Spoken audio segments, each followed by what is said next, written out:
Hello friends, good evening. मैं Nitesh, circle based officer, state bank of India. Friends, आज मैं आप लोगों के लिए बहुत ही महत्वपूर्ण टॉपिक लेकर के आया हूँ, फाइनेंशियल मार्केट। आइए समझते हैं फाइनेंशियल मार्केट क्या होता है। तो वित्तीय बाजार, फाइनेंशियल मार्केट एक बहुत ही व्यापक बाजार है। इसमें वित्तीय परिसंपत्तियाँ क्या होती हैं, जैसे मुद्रा हो गया, बॉन्ड्स हो गया, शेयर हो गया, आदि का लेन देन किया जाता है। क्या है वित्तीय बाजार का उद्देश्य? वित्तीय बाजार का उद्देश्य है पूंजी बाहुल्य क्षेत्र से पूंजी न्यून क्षेत्र की ओर पूंजी की गतिशीलता को बनाए रखना। दैट मीन्स कि पूंजी की अधिकता जहाँ है और पूंजी की न्यूनता जहाँ है, तो पूंजी की अधिकता से पूंजी को पूंजी की न्यूनता की ओर ले जाना, और ये काम जो करती है वो काम वित्तीय बाजार करती है। कैसे, इसको समझते हैं। जैसे एक व्यक्ति है जिसके के पास 10 लाख है और उसने वो 10 लाख बैंक में जमा करके रखा है, फिक्स करके रखा है। और एक किसान है जो कि खेती करना चाहता है लेकिन उसके पास पैसे नहीं है।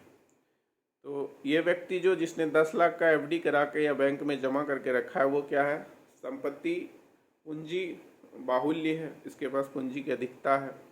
और एक किसान है जो कि पूंजी न्यून है, उसको जो पूंजी चाहिए वो नहीं उसके पास।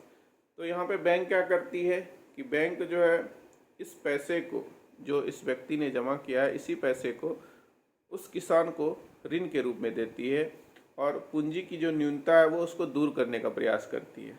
तो यहाँ पर बैंक क्या काम कर रही है, पूंजी का प्रवाह कर रही है। कैसे? उस व्यक्ति से जिसके पास की पूंजी की अधिकता थी उस व्यक्ति की, और जिसके पास पूंजी की न्यूनता थी। अब हम समझते हैं इसके अंग के बारे में। तो वित्तीय बाजार के 2 अंग हैं, एक है मनी मार्केट और एक है कैपिटल मार्केट। मुद्रा बाजार और पूंजी बाजार। मुद्रा बाजार जो है वो शॉर्ट टर्म के लिए है। इसमें मौद्रिक परिसंपत्तियां जैसे मुद्रा का आदि का लेन देन 1 वर्ष से कम अवधि के लिए किया जाता है। आरबीआई जो है इसमें सर्वोच्च संस्था है। तरलता को नियंत्रित करने के लिए वह मुद्रा बाजार का ही प्रयोग करती है। इसमें जो है परिसंपत्तियों का लेन देन 1 वर्ष से कम अवधि के लिए होता है। और मुद्रा बाजार के 2 भाग हैं, एक है ऑर्गेनाइज्ड मनी मार्केट और एक है इनऑर्गेनाइज्ड मनी मार्केट। ऑर्गेनाइज्ड जैसे बैंक हो गया, स्मॉल फाइनेंस बैंक हो गया, पेमेंट बैंक हो गया, ये सारे क्या हैं, ऑर्गेनाइज्ड मनी मार्केट हैं। इसमें रूल रेगुलेशन है, सरकार के नियमों के मुताबिक ये चलती है। और एक है अनऑर्गेनाइज्ड मनी मार्केट, जिसमें कि जैसे सेठ हो गया, साहूकार हो गया, चिट्टी हो गया, ये सारे क्या हैं, अनऑर्गेनाइज्ड हैं। उस पर कोई सरकारी नियंत्रण नहीं है। और अभी भी गांव के लोग जो है वो साहूकारों के चंगुल में फंसे हैं। इतनी वित्तीय जागरूकता और इतने वित्तीय स्तर पे काम करने के बावजूद, लेकिन नाबार्ड इस ओर काम कर रही है, एसएचजी के माध्यम से उस अंतिम व्यक्ति तक वित्त को पहुंचाने का कोशिश कर रही है। तो ये मनी मार्केट है। मनी मार्केट के बाद अब हम लोग बात करेंगे कैपिटल मार्केट। कैपिटल मार्केट पूंजी बाजार। पूंजी बाजार जो है ये दीर्घकालिक होती है। इसमें मौद्रिक परिसंपत्तियों का 1 वर्ष से अधिक समय के लिए लेन देन किया जाता है।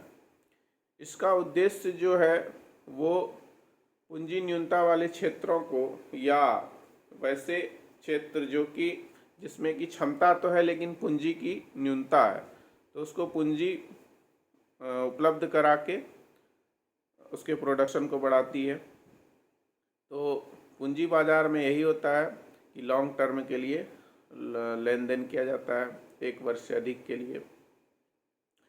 विकासशील देश जो होते हैं जिसमें कि क्षमताएं होती है लेकिन पूंजी की कमी के कारण वो क्या करते हैं, आगे नहीं बढ़ पाते हैं, तो पूंजी बाजार के माध्यम से वो लोन लेकर अपने लॉन्ग टर्म उद्देश्य को पूरा करने के लिए, ताकि उसकी प्रोडक्टिविटी बढ़े और वो आगे बढ़े, उस पर फोकस करती है।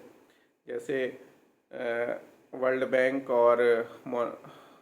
बैंक आदि जो ऋण प्रदान करती है, लॉन्ग टर्म ऋण, वो उसके क्षमता को बढ़ाने के लिए वो ऋण प्रदान करती है ताकि उसका प्रोडक्शन फिर एक लंबे समय तक हो। तो ये यहाँ पर जो काम में मुख्य कार्य करती है वो पूंजी बाजार ही करती है। पूंजी बाजार में ये पहली बार अगर कोई कंपनी आती है और वो अपना स्टॉक वगैरह सेल करती है, जिसको कि देशवासी या विदेशी कोई भी खरीद सकते हैं, तो प्राथमिक पूंजी बाजार कहलाता है। द्वितीयक पूंजी बाजार हो गया जिसमें कि स्टॉक एक्सचेंज वगैरह जो व्यापार करती है, वो द्वितीयक पूंजी बाजार है।